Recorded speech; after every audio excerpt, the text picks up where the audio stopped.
Hello students, आज म तपाईहरुको लागि क्लास 12 को क्याश फ्लो स्टेटमेन्ट कसरी सल्भ गर्ने भन्ने एउटा प्रब्लम चाहिँ तपाईहरुको अगाडि आज सल्भ गरेर देखाउँछु। अब हामीले चाहिँ यो क्वेशन प्याटर्न चाहिँ कसरी बुझ्नु पर्यो भने नि बोर्ड एक्जाममा आउने क्वेशन भनेको चाहिँ हामीलाई जनरली दुईटा वर्षको ब्यालेन्स सिट दिएको हुन्छ हैन। अनि दुईटा वर्षको ब्यालेन्स सिट पछि तल हामीलाई एडिसनल इन्फर्मेसन दिएको हुन्छ। अब त्यो एडिसनल इन्फर्मेसन भने चाहिँ के हो भन्ने कुरा चाहिँ बुझ्नु पर्यो। हामीले सर्वप्रथम के बुझ्नु पर्छ भने क्याश फ्लो स्टेटमेन्टको लागि सल्भ गर्नको लागि हामीलाई के कुराहरु चाहिन्छ। जस्तो मेनली हामीलाई क्याश फ्लो स्टेटमेन्ट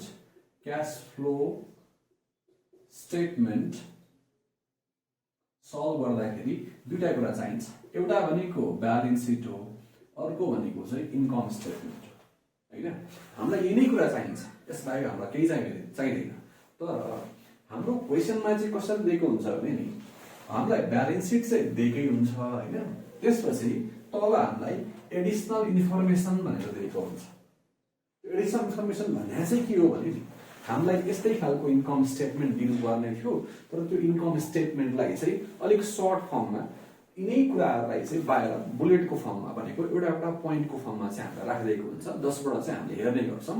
हामीलाई जनरली सेल्स दिएको हुन्छ, कस्ट अफ गुड्स सोल्ड दिएको हुन्छ, अपरेटिङ एक्सपेन्सेस दिएको हुन्छ हैन। त्यसपछि अनि परचेज अफ फिक्स्ड एसेट्स भनेर दिएको हुन्छ, सेल्स अफ फिक्स्ड एसेट्स भनेर दिएको हुन्छ र डिभिडेन्ड पेमेन्ट भनेर दिएको हुन्छ। अब हामीले यहाँ ख्याल गर्ने हो भने हामीलाई दुईटा वर्षको ब्यालेन्स सिट दियो हैन। अनि दुईटा वर्षको ब्यालेन्स सिट दिएर तल हामीलाई के दिएको छ, इन्कम स्टेटमेन्ट। अब यो इन्कम स्टेटमेन्ट भनेकै हाम्रो लागि के हो त, एडिसनल इन्फर्मेसन हो। मैले अघि नै भनिसके हामीलाई एडिसनल इन्फर्मेसन जुन दिएको हुन्छ त्यो सबै कुराहरु भनेको इन्कम स्टेटमेन्ट नै हो, तर हामीलाई टेबलको फर्ममा नदिकन हामीलाई यतिकै दिएको हुन्छ पोइन्टको फर्ममा, जुन कुरा भनेको हाम्रो इन्कम स्टेटमेन्टलाई नै दिनुपर्ने थियो, तर त्यसलाई अलिकति फर्मेट बिगारेर हामीलाई दिएको हुन्छ क्वेशन। ल क्वेशनको प्याटर्न भनेको जनरली यही नै हो, जसमा चाहिँ हामीले क्याश फ्लो स्टेटमेन्ट सल्भ गर्दाखेरि हामीलाई ब्यालेन्स सिट र इन्कम स्टेटमेन्ट दिएको हुनुपर्छ र त्यसलाई हामी सल्भ गर्ने गर्छौं। अब यहाँ कुरा के आयो भने क्याश फ्लो स्टेटमेन्ट सल्भ गर्दाखेरि हाम्रो types of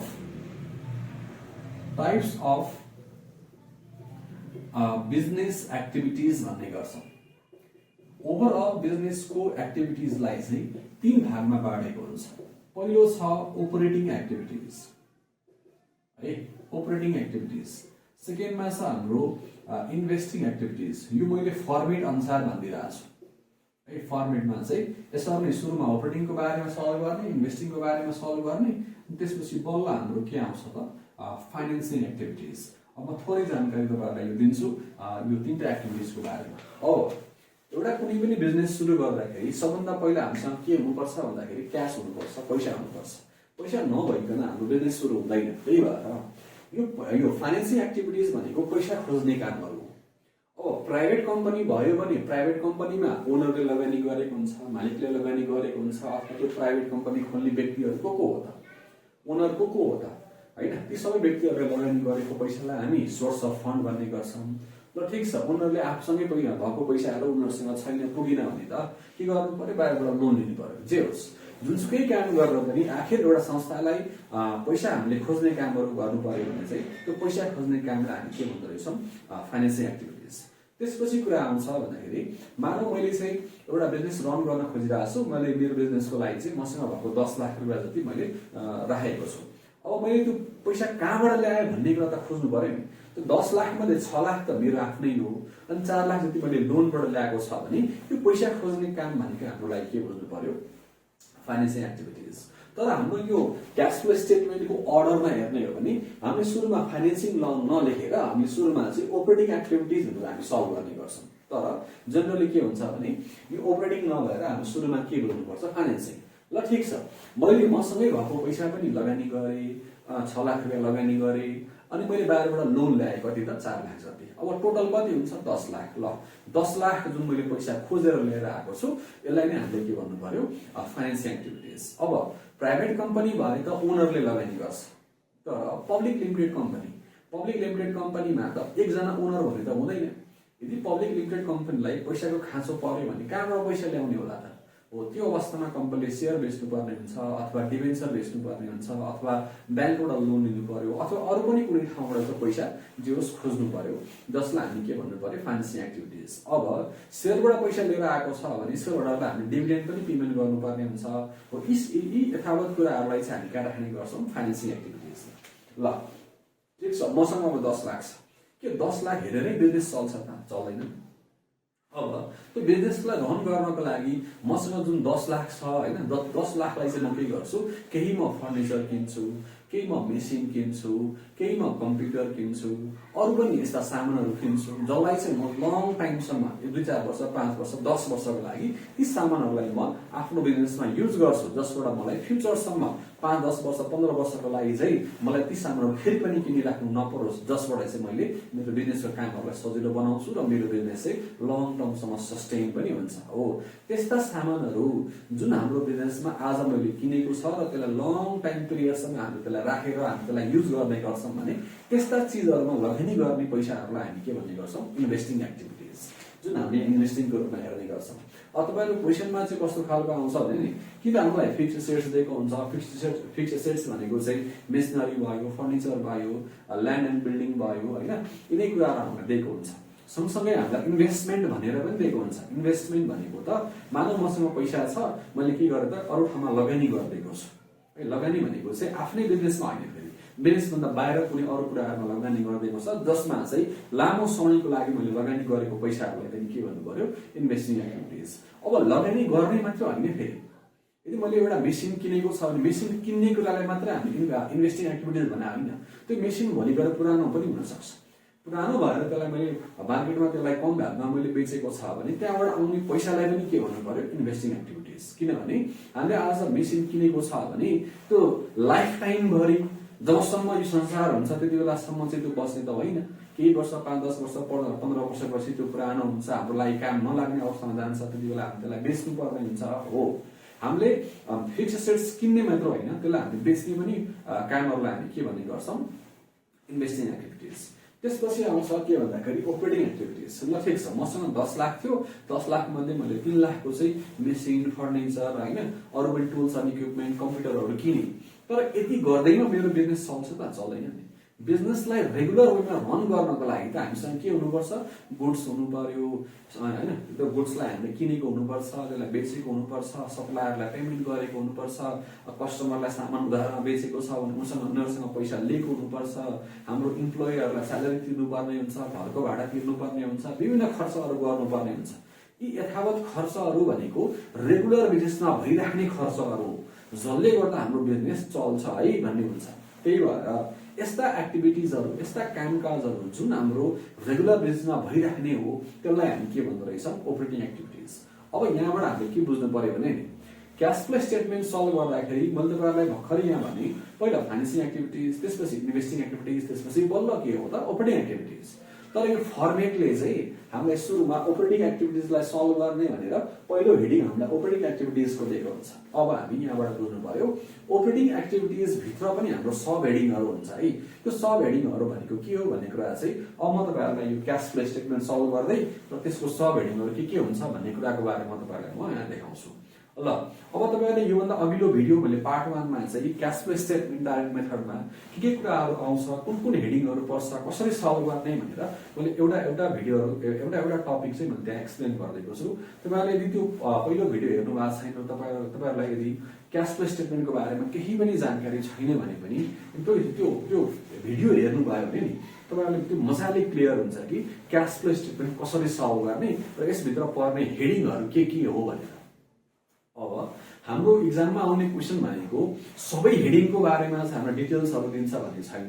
generally cash flow statement हामीले सल्भ गर्दाखेरि यो क्याश फ्लो फ्रम अपरेटिङ एक्टिभिटिजको जनरली 2 देखि 3 अथवा 4 सम्मको तपाईहरुलाई चाहिँ सब हेडिङ दिन सक्छ। त्योभन्दा बढीको खासै क्वेशन सोध्ने गर्दैन, किनभने त्यो लेन्दी पनि हुन्छ, मार्क्स अनुसार पनि त्यो पुग्दैन होला भनेर चाहिँ generally cash flow from operating एक्टिभिटिजको चाहिँ 3 अथवा 4 हेडिङसम्म चाहिँ तपाईहरुलाई एक्जाममा क्वेशन सोध्छ। ल अब यो क्वेशनमा हामी हेरौँ कतिवटा हेडिङसम्म युज हुन्छ। ल हेरौँ है त।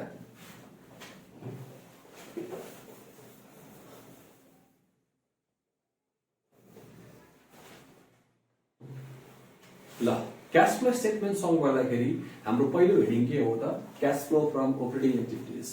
अपरेटिङ एक्टिभिटिजलाई सल्भ गर्दाखेरि यसको हाम्रो पहिलो सब हेडिङ दिएको छ cash collection from sales and debtors. Cash collection from sales and debtors. Okay, यो हेडिङको लागि हैन, यो हेडिङले नै हामीलाई सिकाइदिइरहेछ भने हामीले चाहिँ यहाँ सेल्स खोज्नुपर्छ है र डेब्टर पनि खोज्नुपर्छ भन्न खोजेको। अब क्याश कलेक्सन फ्रम सेल्स दिएको छ भने हामीले पहिले के खोज्नु पर्यो? Sales revenue. ओके, हामीले यो इन्कम स्टेटमेन्टमा हेर्दाखेरि हामीलाई यहाँ सेल्स रेभिन्यू दिएको छ 12 लाख। ल, यो 12 लाख जतिको चाहिँ मैले यहाँ एन्ट्री गरेँ। ल, यहाँ लेख्नु पर्यो, तपाईहरुले पनि यसलाई लेखे हुन्छ सँगसँगै। ल, सेल्स रेभिन्यू हाम्रो 12 लाख दिएको छ। अब मैले 12 लाख जति यसरी पोजिटिभ भ्यालुमा राखेँ। ल, यसलाई मैले पोजिटिभ भ्यालु भनेर किन राखेको हो भने नि हामीले सामान बेचेर हामी क्यास ल्याउने गर्छौं, त्यही भएर यो क्यास आउने कारण हो। क्यास आउने कारणलाई हामी प्लसमा राख्ने गर्छौं। ल, अब यो सँगसँगै तपाईहरुलाई मैले यो क्याश फ्लो स्टेटमेन्ट सल्भ गर्नको लागि हामीलाई चाहिने रुल्सहरु के हो भन्ने कुराको बारेमा भन्छु है त। अब एसेट्स बढ्यो भने क्यास घट्छ है। क्यास कसरी घट्छ यो भन्दा अगाडि पनि मैले एक्सप्लेन गर्दैको छु हैन। ल, अब यो एसेट्स बढ्यो भने कसरी यो घट्छ, क्यास घट्छ भन्ने कुरा बुझौँ है त। मसँग मानौ 10,000 जति छ क्यास हैन। अब मैले चाहिँ यो 10,000 बाट चाहिँ एउटा मेसिन किने। मसँग मेसिन त छैन। ल, मेसिन किने रे। मेसिन मैले मानौ 4,000 बराबरको मेसिन किनेको छ भने के मसँग अब क्यास भनेको 10,000 नै हुन्छ त? हो, कति बेला हुन सक्छ 10,000 जति बेला म मेसिन उधारमा किन्छु। तर मानौ मैले क्यास नै मेसिन किनेको छ भने मसँग जुन पहिला 10,000 थियो अब मसँग 10,000 हुँदैन। अब मसँग कति हुन्छ? क्यास 6,000 हुन्छ।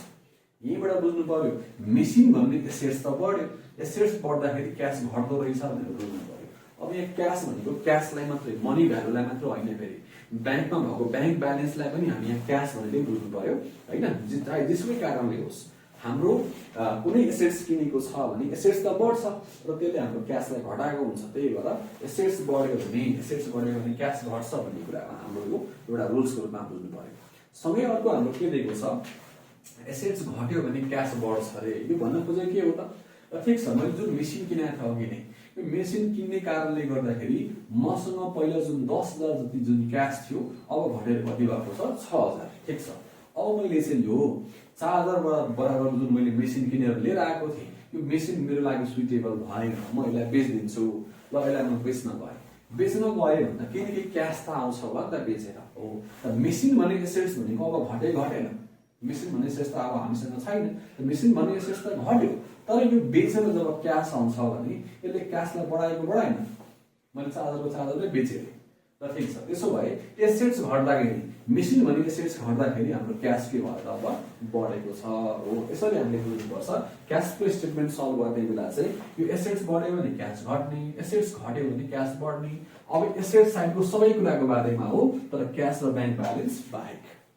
अर्को छ हाम्रो capital and liabilities. Capital and liabilities हाम्रो बढ्यो भने क्यास पनि बढ्छ। ल, मानौ कम्पनीले यो वर्ष सेयर बेच्यो रे। सेयर बेच्नु भनेको के हो त? क्यापिटल बढ्नु। अथवा मानव कम्पनीसँग चाहिँ अब पुरानो पैसाले पुगेन, कम्पनीको आफ्नो पैसा चाहिँ सफिसियन्ट भइरहेको छैन, कम्पनीले बाहिरबाट लोन लिएर आयो अरे। लोन लिनु भनेको के हो त? लायबिलिटिज बढ्नु। लायबिलिटिज बढ्नु भनेको के हो त? क्यास बढ्नु। लोन लियो भने हाम्रो लायबिलिटिज बढ्छ कि बढ्दैन? बढ्छ अभियसली। लायबिलिटिज बढ्यो भने हाम्रो क्यास के हुँदो रहेछ? बढ्दो रहेछ। यसरी हामीले बुझ्नु पर्यो। क्यापिटल एन्ड लायबिलिटिज बढ्यो भने क्यास बढ्ने। त्यसरी नै मानौ मैले त्यही ऋण तिरेँ, पहिला मैले लोन ल्याएको थिएँ, अब लोन मैले तिरेको छ। लोन तिरेको छ भन्दा लायबिलिटिज घटेन। त्यही भएर क्यापिटल एन्ड लायबिलिटिज घट्यो भने हाम्रो क्यास के हुन्छ? घट्छ। यसरी हामीले अर्को रुल्स हामीले थाहा पायौँ। अर्को यो एक्सपेन्सेस र इन्कम भनेको त एकदमै जनरल कुरा हो, यसमा कन्फ्युजन त हुँदैन। जस्तो खर्च बढ्यो भने क्यास घट्छ। अभियसली खर्च भनेको पेमेन्ट हो, पेमेन्ट बढ्यो भने त हाम्रो क्यास घट्छ। सबै खर्च नै घट्यो भने हाम्रो क्यास बढ्न सक्छ हैन। हामीले जति हुनुपर्ने थियो खर्च त्योभन्दा कम खर्च गरेको छ भने क्यास बढ्छ कि बढ्दैन? अभियसली बढ्छ। त्यही भएर अर्को छ हाम्रो इन्कम बढ्यो भने क्यास पनि बढ्छ। अभियसली इन्कम भनेको पैसा आउने कुरा हो, पैसा आउने कारणले त हाम्रो क्यासलाई अभियसली हाम्रो बढाउँछ नि। त्यही भएर इन्कम बढ्यो भने क्यास पनि बढ्छ, इन्कम घट्यो भने क्यास पनि घट्छ भनेर हामीले बुझ्नुपर्ने हुन्छ। ल, यो थियो हाम्रो cash flow statement solve गर्दाखेरिको rules. मैले अघि नै जुन यो सेल्स रेभिन्यू भनेर जुन मैले सिकाएको थिएँ हैन, यो सेल्स रेभिन्यू भने के हो त? इन्कम हो। इन्कम भयो भने हाम्रो क्यास के हुन्छ? बढ्छ। त्यही भएर यसलाई प्लसमा राख्ने।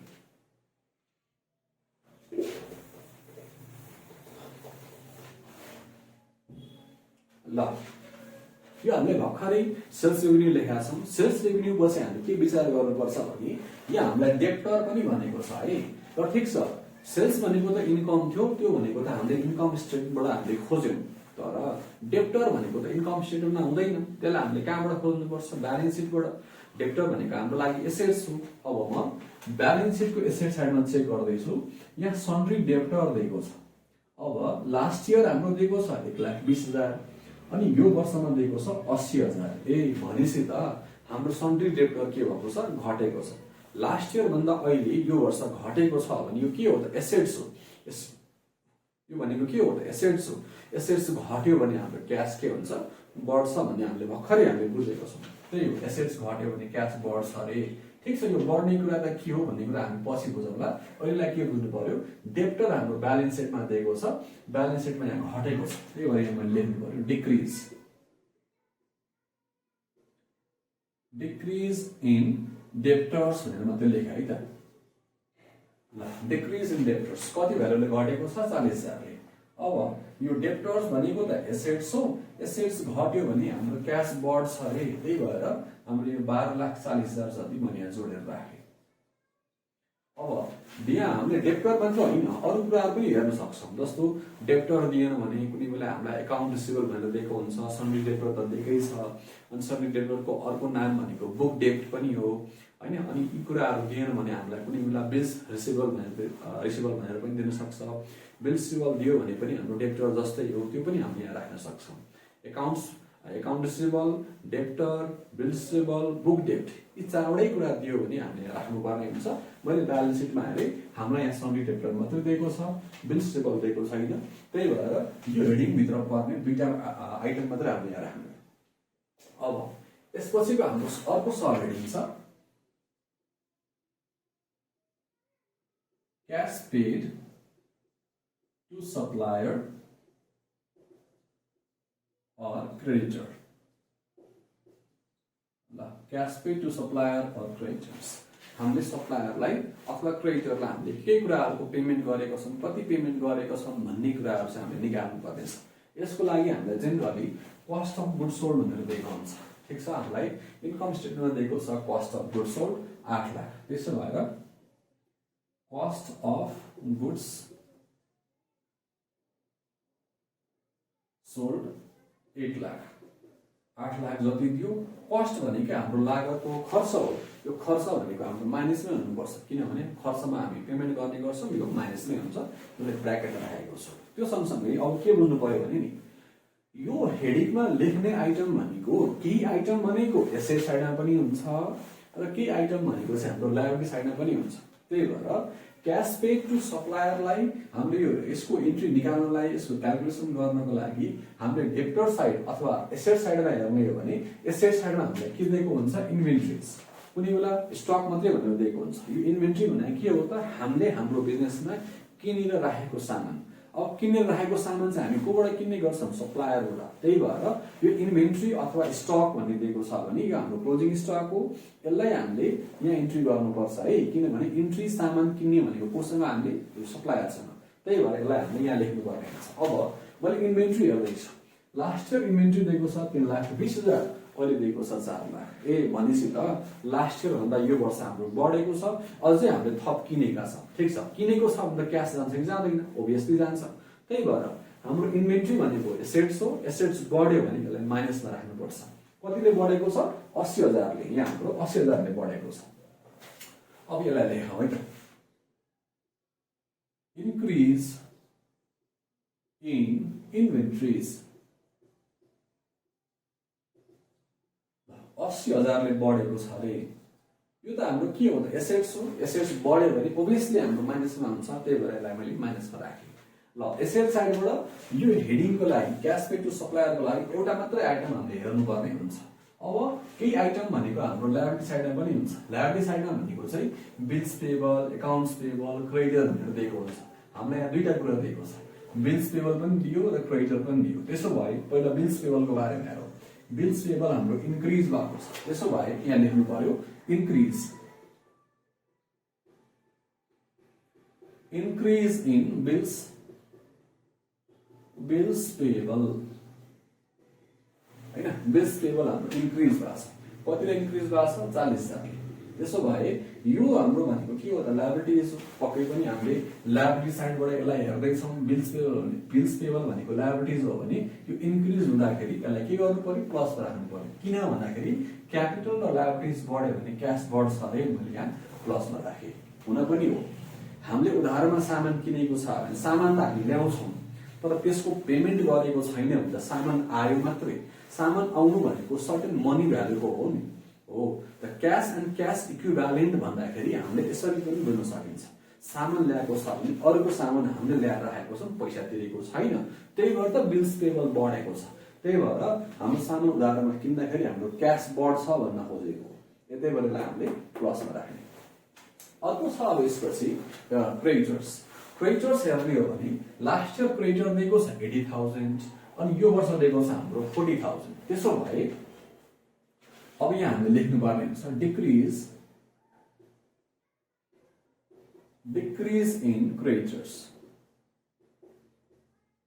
ल क्रेडिटर्स डिक्रिज भएको छ अरे अब यो भनेको के हो त लायबिलिटीज हो लायबिलिटीज डिक्रिज भयो भने यसलाई माइनसमा राख्नुपर्छ ल यस बाहेक अरु आइटमहरु केही पनि दिएको छैन त्यसो भए यस भित्र पर्ने यति नै हुन्छ यो 40,000 र यो 40,000 क्यान्सल भयो भने हाम्रो कति हुन्छ माइनस 8,80,000 यो हाम्रो cash paid to supplier or क्रेडिटरलाई सल्भ गर्ने टेक्निक अब यसपछि हाम्रो cash flow from operating activities को अर्को हेडिङ छ है जसलाई हामी भन्छौं क्याश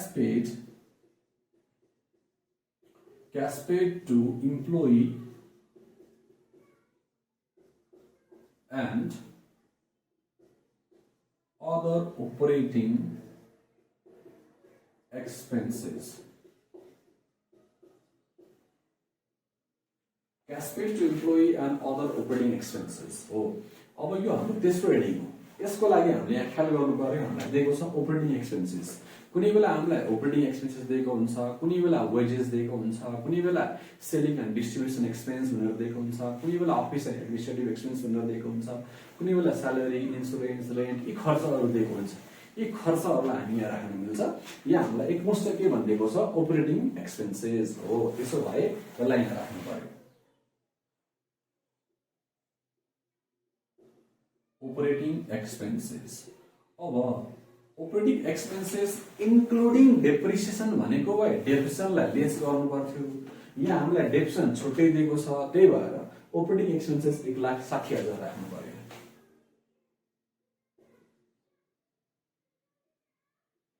1,60,000 अब यो भनेको हाम्रो खर्चको हेडिङ हो खर्चको हेडिङमा चाहिँ कुनै बेला आउटस्ट्यान्डिङ एक्सपेन्सेस हुन्छ कुनै बेला प्रिपेड एक्सपेन्स भन्ने हुन्छ अब हामी ब्यालेन्स सिटमा खोज्नु पर्यो है त अब ब्यालेन्स सिटको लायबिलिटी साइडमा हेर्ने हो भने आउटस्ट्यान्डिङ एक्सपेन्सेस दिएको छैन अनि एसेट साइडमा हेर्ने हो भने प्रिपेड एक्सपेन्सेसहरु पनि दिएको छैन त्यसो भए यो हेडिङमा अब अरु केही खोज्नु परेन यसलाई हामी सिधै 1,60,000 यो खर्च हो भनेर यसलाई माइनसमा राख्नु पर्यो ल यो हाम्रो cash paid to employee and other operating expenses को सल्भ गर्ने टेक्निक अब यसपछि हामीले दुईटा हेडिङ अझै ख्याल गर्नुपर्ने हुन्छ एउटा हो cash paid for interest expenses cash paid for tax expenses अब म यहाँ पहिलो चेक गर्छु है यहाँ हामीलाई इन्ट्रेस्टको बारेमा केही भनेको छ कि छैन ल इन्ट्रेस्टको बारेमा केही पनि भनेन अनि यहाँ ट्याक्सको बारेमा पनि केही पनि भनिदिएको छैन त्यसो भए मैले यहाँ क्याश पेड फर इन्ट्रेस्ट र क्याश पेड फर ट्याक्स भन्ने हेडिङ चाहिँ लेख्न त लेखिदिन्छु हैन तर यसो हेडिङहरु दिएको छैन हेडिङ नदिँदाखेरि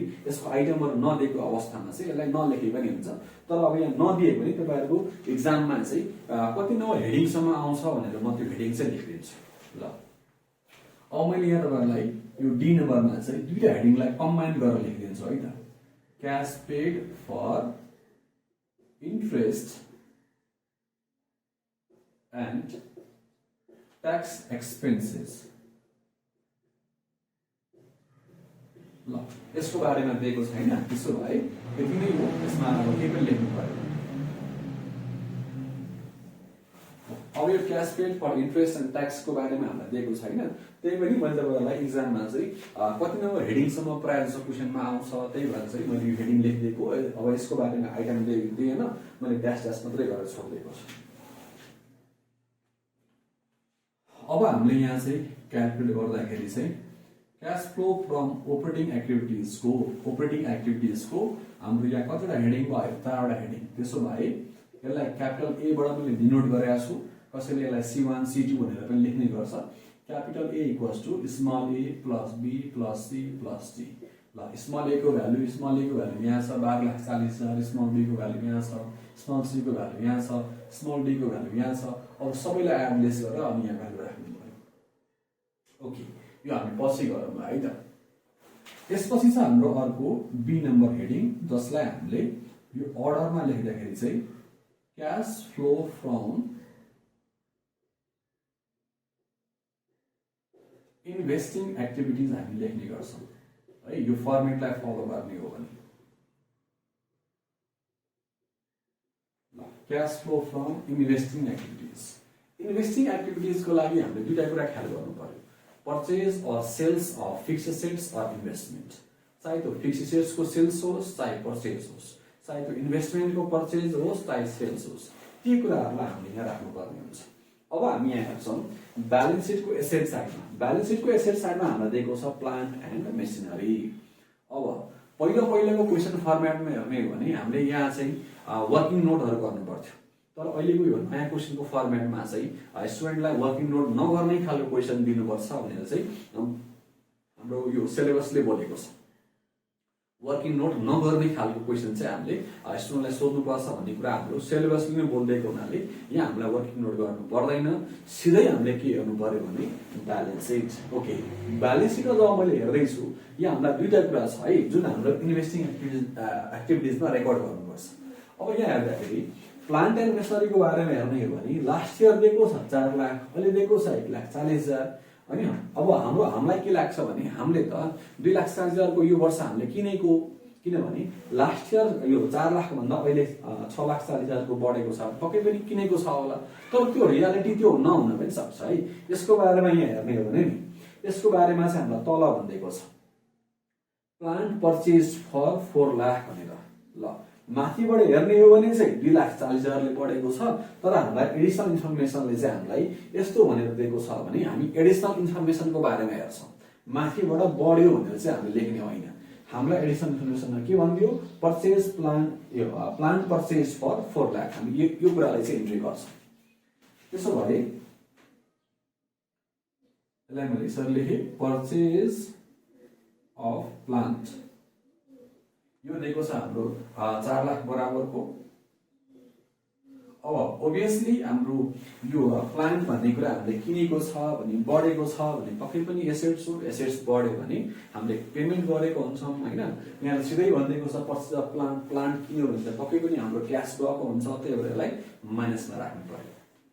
अब परचेज दिएको छ भने सेल्स पनि दिएको होला। अब म सेल्स को बारेमा हेर्छु, यहाँ के भनिदिएको छ loss on sale of plant book value 80,000 अनि 20,000 भनेको छ। भनेको यो प्लान्ट 80,000 पर्ने बुक भ्यालु पर्ने प्लान्टलाई चाहिँ घाटामा बेच्यो। त्यसो भए कति घाटामा बेचेको छ त 20,000 घाटामा बेचेको छ। 80,000 पर्नेलाई 20,000 घाटामा बेच्यो भने एक्चुअल क्यास कति आयो त? नाफा घाटासँग मतलब छैन, हामीले के बुझ्नुपर्छ बेचेर क्यास कति आएको हो त। अब 80,000 पर्नेलाई 20,000 घाटामा बेचेको छ भने कति आएको हुन्छ 60,000 हो। यो 60,000 चाहिँ हामी इन्ट्री गर्नुपर्छ।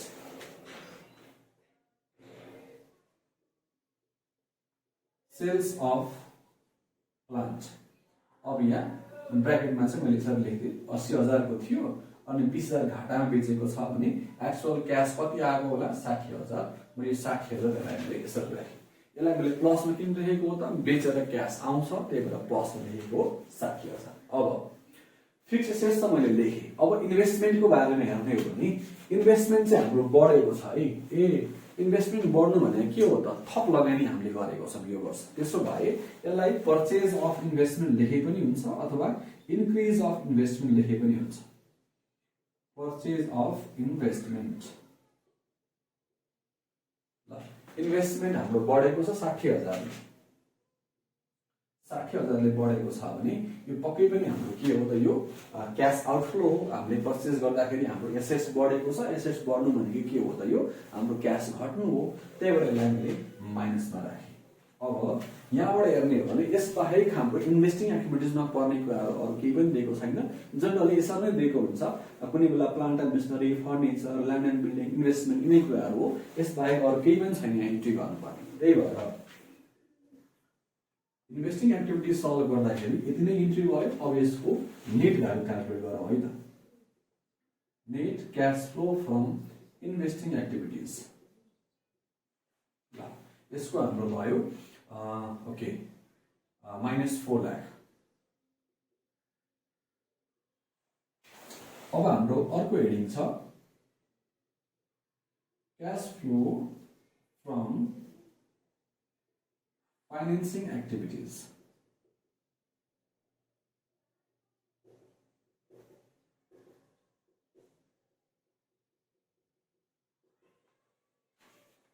Cash flow from financing activities. अब फाइनेन्सिङ भन्ने चाहिँ के हो त, मैले अघि नै भनिसकेको छु, कम्पनीलाई यदि पैसाको खाँचो पर्यो भने त्यो पैसाको खाँचो पर्ने अवस्थामा कुन कुन ठाउँबाट पैसा लिएर आएको छ त, लिएर आउने मात्र होइन त्यसको पेमेन्ट गरेको छ त, पेमेन्ट गरेको छ कि छैन भन्ने कुराको बारेमा इन्ट्री गर्नु पर्यो भने त्यो भनेको हाम्रो फाइनेन्सिङ एक्टिभिटिज हो। यहाँ हेर्ने हो भने सेयर क्यापिटल हाम्रो लास्ट इयर भन्दा अहिले बढेको छ। सेयर पक्कै पनि यो वर्ष हाम्रो बढेको छ भने यो वर्ष फेरि पनि कम्पनीले सेयर बेचेको छ होला। त्यसो भए यसलाई हामीले इन्ट्री गर्नु पर्यो भने इस्यु अफ सेयर क्यापिटल भनेर लेख्ने।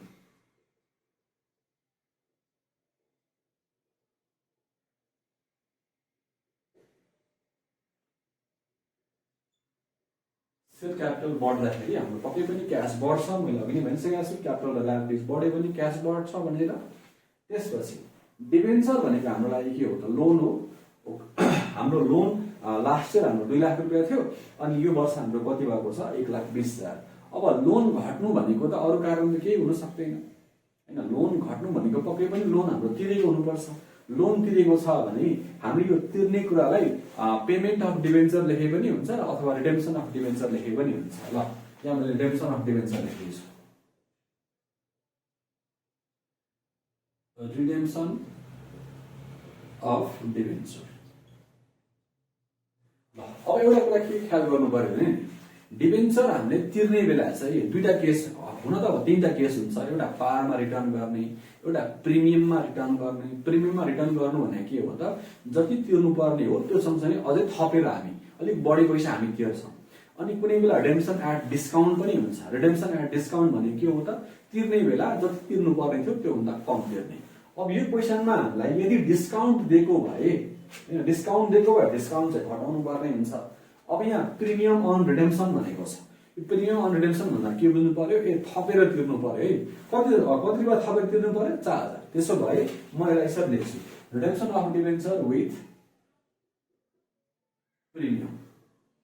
प्रिमियम सँगसँगै उसले हैन डिबेन्चरको पैसा तिर्यो भन्दैछ। त्यसो भए अब यहाँ कतिले घट्यो 80,000 ले 80,000 प्लस प्रिमियम अन रिडेम्पसन भनेको छ 4,000। ल यहाँ हाम्रो 84,000 लेख्नु पर्यो। यो भनेको डिबेन्चरको पैसा हामीले तिरेको हो 4,000 थपेर। माथिबाट हेर्ने हो भने 80,000 मात्रै घट्यो, तर प्रिमियम भनेको त्यो हाम्रो 80,000 सँगसँगै 4,000 थपेर तिरेको छ भने 84,000 हामीले लेख्नुपर्छ। त्यसपछि हाम्रो अर्को हेर्ने हो भने सेयर क्यापिटल डिबेन्चर भयो। हामीले यो रिटेन अर्निङको इन्ट्री गर्दैनौँ है, किनभने यो डाइरेक्ट मेथडमा रिटेन अर्निङको इन्ट्री नै भएन। यसपछि हामीले एडजस्टमेन्ट आयो डिभिडेन्ड पेड। अब डिभिडेन्ड पेड भनेको पनि हाम्रो लागि पेमेन्ट हो। यो हामीले सेयर होल्डरलाई पेमेन्ट गर्नुपर्छ। त्यही भएर यो डिभिडेन्ड पेडलाई हामीले फाइनेन्सियल एक्टिभिटिजमा यहाँ यसरी लेख्नु पर्ने हुन्छ।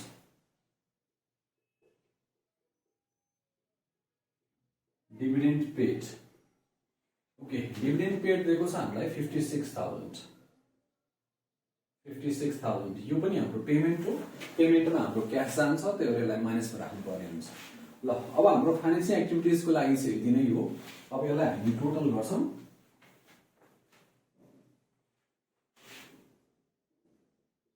Net cash flow from financing activities, यसलाई मैले क्यापिटल सी नोट गरेको छु। अब यहाँबाट हेर्ने हो भने यो हाम्रो कति हुँदो रहेछ 2,60,000। ल हाम्रो net cash flow from financial activities आयो 2,60,000। अब तीनटै एक्टिभिटिजको भ्यालु क्याल्कुलेट गरिसकेपछि हाम्रो अपरेटिङको भ्यालु क्याल्कुलेट भएको छैन। यो हाम्रो हुन्छ ओके 9 10 भनेको यो भयो 10,40,000 10,40,000 12,40,000 मा यो घटाउने हो भने यो हाम्रो 2 लाख हुन्छ। ल cash flow from operating activities हाम्रो 2 लाख आएको रहेछ।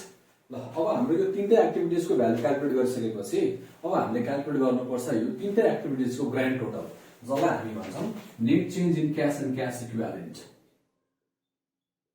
Net changes in cash and cash equivalent. ल यसमा capital A plus B plus C भनेको क्यापिटल A को भ्यालु यहाँ छ, यो भनेको अपरेटिङ एक्टिभिटिज, क्यापिटल B को भ्यालु यहाँ छ, यो भयो इन्भेस्टिङ एक्टिभिटिज, अनि क्यापिटल C को भ्यालु हाम्रो यहाँ छ, यो भनेको फाइनेन्सियल एक्टिभिटिज। यो तीनटैको टोटल गर्ने हो भने यो हाम्रो आउँछ 60,000। अब यसपछि चाहिँ हामीले यहाँ हेर्नु पर्यो हामीसँग ओपनिङ क्याश ब्यालेन्स छ कि छैन हैन। अब दुईटा वर्षको ब्यालेन्स सिट दिएको छ, दुईटा वर्षको ब्यालेन्स सिट दिएको छ भने हाम्रो लास्ट इयर त हाम्रो क्याश ब्यालेन्स हुन्छ नि। अब लास्ट इयरको क्याश र बैंक ब्यालेन्सलाई हामीले चेक गर्नुपर्छ। Opening or last year cash and bank balance.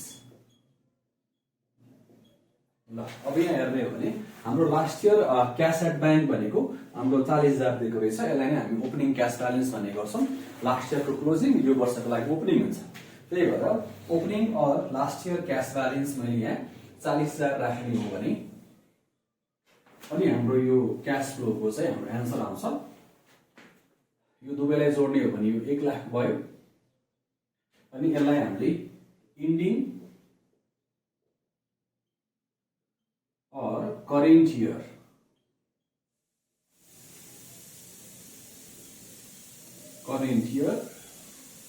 Cash और कैश इक्विभ्यालेन्ट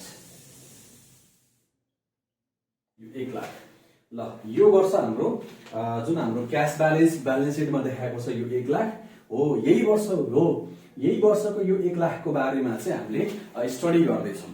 यो वर्षमा किन यो वर्षको हाम्रो ब्यालेन्स सिटमा क्याश ब्यालेन्स 1 लाख आयो त हो। त्यही कुरा 1 लाख भनेको चाहिँ यहाँ हाम्रो आएको छ। ल अब यो वर्षमा जुन हाम्रो 1 लाख बचेको छ यसकै बारेमा स्टडी गर्नको लागि हामी क्याश फ्लो स्टेटमेन्ट बनायौं। अब यसलाई हामी अलिकति यसलाई अझै बुझौं है त। यो वर्ष हामीले हाम्रो बिजनेस चलाएर रेगुलर बिजनेस चलाएर 2 लाख रुपैयाँ हामीले क्याश जम्मा गर्न सक्यौं। यही वर्ष लगानी गर्नुपर्ने रहेछ 4 लाख। अब 2 लाख मात्रै पैसा जम्मा गरेर हामीले हाम्रो बिजनेस चलाएर 2 लाख जम्मा गर्यो, 4 लाख रुपैयाँ लगानी गर्नुपर्ने, त्यो 2 लाखले यसलाई पुग्छ त पुग्दैन। त्यही भएर कम्पनीले यो वर्ष हाम्रो शेयर बेचेको छ, शेयर बेचेर पैसा ल्याएको छ, त्यसबाट केही ऋणहरू पनि तिर्यो, डिभिडेन्डहरू पनि पेमेन्ट भएको छ। हुन त अब शेयरबाट ल्याएको पैसाले तिर्ने त होइन, यो त प्रफिटबाट तिर्ने हो। त्यही पनि यहाँ हेर्ने हो भने हाम्रो फाइनेन्सियल एक्टिभिटिजबाट कति पैसा बचेको छ 2,60,000। यो 2,60,000 र हाम्रो रेगुलर बिजनेसबाट चलाएको यो कमाएको पैसा हाम्रो कति हो 2 लाख। यो 2 लाख र यो हाम्रो 2,60,000 बाट कति भयो 4,60,000। 4,60,000 बाट यो वर्ष हाम्रो लगानी कति भएको छ 4 लाख। त्यही भएर हाम्रो तीनटैको ग्रान्ड टोटल निकाले बेला हाम्रो कति आएको छ 60,000 हो। अब यो लास्ट इयरको क्याश ब्यालेन्स पक्कै पनि हामीले यो वर्ष युज गरेको छ होला पक्कै पनि। त्यही भएर यो हाम्रो 60,000 भनेको यो वर्षको मात्रै हामीले कति क्याश हामीले जेनेरेट गर्न सक्यौं। लास्ट इयरको 40,000 जोड्ने हो भने जुन हाम्रो 1 लाख बचेको छ यो 1 लाख नै हाम्रो लागि के हो त यो करेन्ट इयरको क्याश ब्यालेन्स हो। हाम्रो ब्यालेन्स सिटमा देखाएको छ हो। यही करेन्ट इयरको क्याश ब्यालेन्स 1 लाखको बारेमा स्टडी गर्नको लागि जुन हामीलाई स्टेटमेन्ट बनाउनु दिएको हुन्छ, बनाउनु पर्ने हुन्छ, त्यसलाई हामी के भन्दैछौं क्याश फ्लो स्टेटमेन्ट। यो क्याश फ्लो स्टेटमेन्ट हाम्रो डाइरेक्ट मेथडबाट हो। तपाईहरुलाई बोर्ड एक्जाममा क्वेशन आयो भने यस्तो खालको क्वेशन भनेको 8 मार्क्सको क्वेशन आउँछ। मैले 8 मार्क्स भनेर लेखेको छु हैन। अनि यहाँबाट एउटा थ्योरी क्वेशन आउँछ हैन, जस्तो what is cash flow statement, mention the objective of preparing cash flow statement, अथवा define operating activities, define financing activities, define के भन्छ इन्भेस्टिङ एक्टिभिटिज विथ एक्जाम्पल यसरी तपाईहरुलाई सोध्न सक्छ। सँगसँगै के बुझ्नु पर्यो भने 8 मार्क्सको भयो लङ क्वेसन, 1 मार्क्सको थ्योरी, अनि 1 मार्क्सको अझै एउटा चाहिँ सर्ट क्वेसन सोधिन सक्छ। यसरी नै तपाईहरुलाई अब दुईटा तिनटा आइटम दियो अनि cash flow from investing activities, cash flow from financial activities, अथवा हाम्रो यो यताबाट चाहिँ cash paid to supplier calculate गरेर भनिदिन सक्छ, cash collection from sales and debtor भनिदिन सक्छ, अथवा इन्डाइरेक्ट मेथडबाट चाहिँ कुनै एउटा टपिकको बारेमा जस्तो cash flow from calculate cash flow from operating activities as per indirect method भनिदियो भने त्यसरी पनि तपाईहरुलाई क्वेसन सोध्छ। जे होस् तपाईहरुलाई क्याश फ्लो स्टेटमेन्टबाट चाहिँ तपाईहरुको एक्जाममा आउने क्वेसन भनेको चाहिँ हाम्रो 10 मार्क्सको हुन्छ। 8 मार्क्सको लङ क्वेसन, 1 मार्क्सको थ्योरी र 1 मार्क्सको भेरी सर्ट क्वेसनको एउटा प्र्याक्टिकल। यो थियो हाम्रो cash flow statement as per direct मेथडमा सल्भ गर्दाखेरिको हामीले ध्यान दिनुपर्ने कुराहरू र कसरी सल्भ गर्न सकिन्छ भन्ने कुरा चाहिँ। यो भिडियोको लागि यति नै। अब यसपछिको म अर्को भिडियोमा तपाईहरुलाई क्याश फ्लो स्टेटमेन्टको चाहिँ अरु हाम्रो क्वेसनको प्याटर्न कस्तो हुन्छ र त्यसलाई कसरी सल्भ गर्न सकिन्छ भन्ने कुराको मैले भिडियो ल्याउने छु। यो भिडियोको लागि यति नै। Thanks for watching.